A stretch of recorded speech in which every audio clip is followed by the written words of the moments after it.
Most filmmakers use stock music for their edits these days, but there are times when it makes more sense to hire a composer.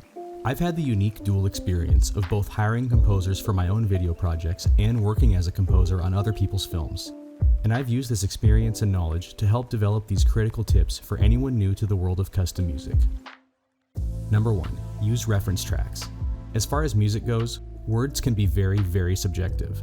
Say you've got an idea of how you want your video's music to sound, and you describe it as happy and uplifting. Well, your composer may have a much different idea of what happy and uplifting sounds like. This is why it's extremely important to provide some tangible reference tracks to your composer, and let them know specifically what you like about each one. These references can be anything from stock music songs to top 40 hits, just anything that helps paint a sonic picture of what you're after. And if you're able to provide information such as, I like the instruments they used, but not the drums, or I like the way this track builds, you'll be setting yourself and your composer up for success and minimal revisions. Number 2, bring them in early.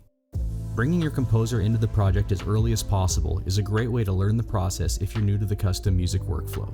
Your composer will be able to give you advice and insight as to how their music might fit in your edit, and they might even offer creative input if you're struggling to come up with music ideas.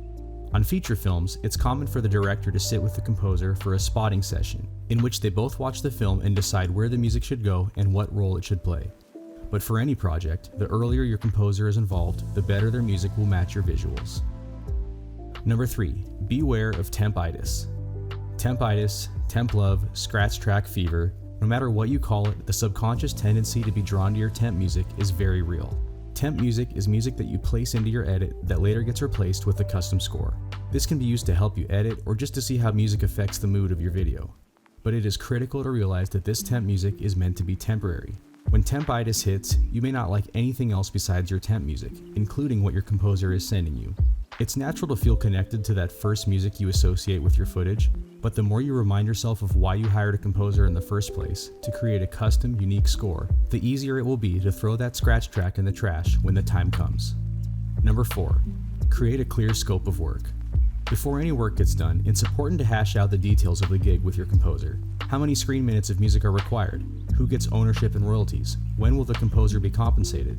What are the deadlines? The last thing you need is for one of these things to create a conflict in the middle of your project. This is why it's helpful to have a clear scope of work laid out in writing, so there are no surprises for either side. Many composers even have their own legal contracts that they will send you before beginning. Hiring a composer is an exciting decision that can take your video to the next level. And if you keep these 4 tips in mind, the process will go smoother and the music will turn out better.